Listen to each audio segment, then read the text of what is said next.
collectors, and welcome to Long's Toys. Today we are taking a look at Tega Sword Blue as part of the Action Hero line for #1 Sentai Gozyuger. So I think this is interesting. We got Tega Sword Red so long ago in the line, and now they're finally starting to get to the other forms for the other members of the team, and I think this one looks pretty cool. I like this form, but the problem is, like, when you do it with the DX toys, it's just a ridiculously gigantic arm. Now this guy still has a ridiculously gigantic arm, but at least it has some posability, and I don't think it will look as awkward, so I've been kind of looking forward to this one. If we spin it around to the back, he does have the extra, like, lion arm just hanging off the side, which I feel like the DX toy doesn't do. But I guess they didn't want it to, like, hang off of this part since the head's kind of, you know, doesn't have big chunks and stuff going on it. So I guess it was a tactical move. They had to put it somewhere, but we'll see how it goes. It boasts 15 points of articulation. So I'm excited. I'm going to go ahead and get this one out of the packaging here, and we'll take a closer look. So here is Tega Sword Blue out of the packaging, and I went back and looked at both the toy and pictures of the actual suit from the show, and they all do have the arm on the side. So don't listen to me. This is how it's supposed to be. I just feels like, I don't know, I guess for everything, the suit, the toy, everything, I would have just found a way to pop that off and just have it be a little cleaner. But that's just me. This is actually correct. So it's still a really cool looking figure. I think the head sculpt looks great. You have the gold face there with the red eyes. I think that looks really good. All of the gold paint on the blue looks really sharp. You can move the head a little bit from side to side. I guess technically you can wiggle it up and down a little bit, but for the most part, you're just going to get the side-to-side movement. Some nice gold paint here on the shoulder. I think the shoulder pad looks great.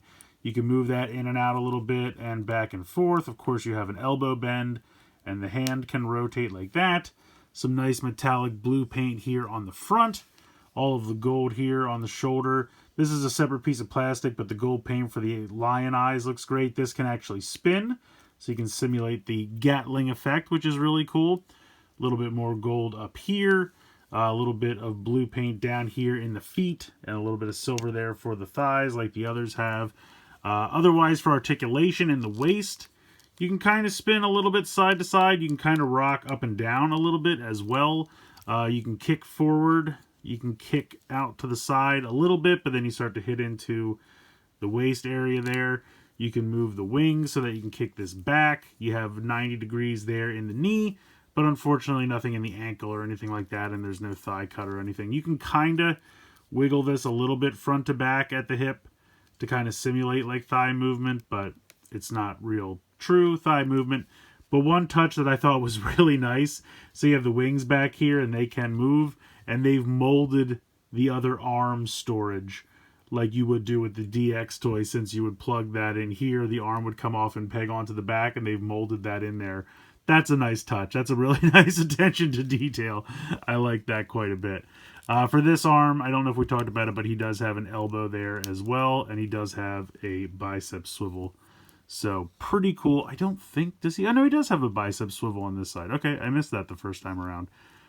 So yeah, I think he looks cool. Like I said, it's nice to get kind of a posable version of this suit. I know the mini plot exists, but I can't find the mini plot. Every time I go to find them, they're already sold out or the pre-orders are closed, and I was not really able to get any mini plot this year. So I'm happy they're doing these with the figures because, one, I don't have to put them together, and two, it's a nice, easy way to just get a cool action figure version of this suit or this form without, you know, all the blockiness. Like, that's the one problem with the DX toy. Like, all this stuff is in the way. Here it's relegated to the back behind the head. The shoulder pads are a lot better proportioned. You have an actual elbow bend. Because I do think this is, having a giant Gatling gun arm is cool when you can have an elbow and some posability and not just a giant big solid piece hanging down at the side. So I really appreciate kind of getting a normal version of this form that I can actually, you know, do some articulation with. It's kind of Mega Man-esque with this giant arm cannon here, which I kind of like. If I can just get him to stand now. There we go. So, of course, we got to bring in Tega Sword Red so we can do a little comparison here. There are definitely some pieces being reused. I would say pretty much the entire, you know, from the waist down is pretty much the same. I would honestly say that the torso is probably the same as well, just obviously painted differently. The The shoulder pads are different. Obviously, these pieces back here and the whole arm is molded differently. And then the wing, well, this wing is probably the same. This wing is new because it has that arm molded on. I'm really impressed by that because that's something I did not think about. And when I took it out of the packaging, I saw right away. And I was like, wow, that's a really great attention to detail. I was really impressed with that.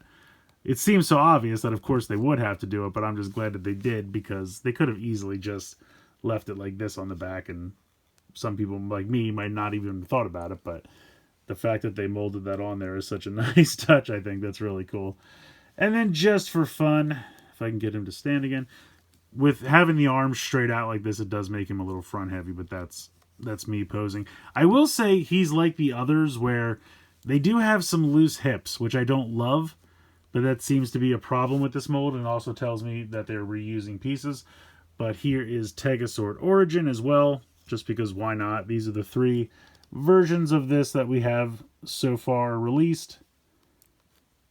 Tega Sword Yellow is also out, and I have that, and I'll probably be checking that out in the next couple days. But for now, these are our 3. Come on, Origin. You can see what I mean, though. On all of these, the hips are just kind of loose, and the legs, like, they have heels, but they don't stand the best. You want to cooperate for me now? There we go. But this is kind of cool. Like, I really like this. I eventually want, like, kind of display them where I have their version of the mecha kind of behind them and then the normal figure in the front, maybe like a rise or up situation. But yeah, I think these are cool. I really, like I said, I like the form.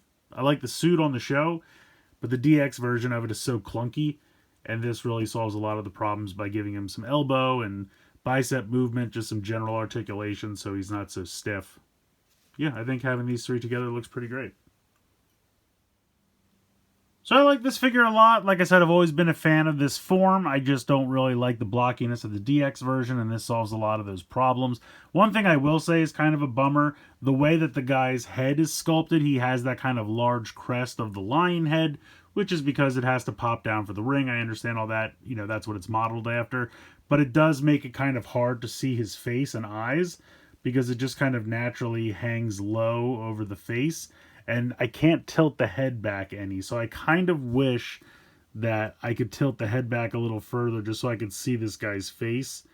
Because pretty much any, like, just looking at him straight on, like, even if I try to, like, tilt the whole body back, which I guess I could do, it's still a little difficult. Like, just kind of reminds me of, like, a cowboy with his hat pulled down over his eyes, something like that, because it's just, unfortunately, the way it's sculpted. And again, it's not really the sculptor's fault. It's what it's based off of. And it's just kind of difficult. Like, it just kind of hides the eyes. It's just kind of the way it was designed. But, yeah, I still think it's cool. I really like the lion head. I like that this piece can spin to kind of simulate the Gatling effect. I think that's a nice touch. The color scheme's great. You know, the gold and the blue really pop together. I love that they molded that arm onto the back of the one wing. I think that's really nice. So, yeah, if you're just looking for a nice, easily displayable, you know, you don't have to put it together. So that's one advantage it has over the mini plot. But if you're just looking for a nice posable version of this form, you know, that's going to, again, you don't have to put it together, but also going to be a lot less clunky and certainly more posable than the DX version. I think this is definitely nice to pick up.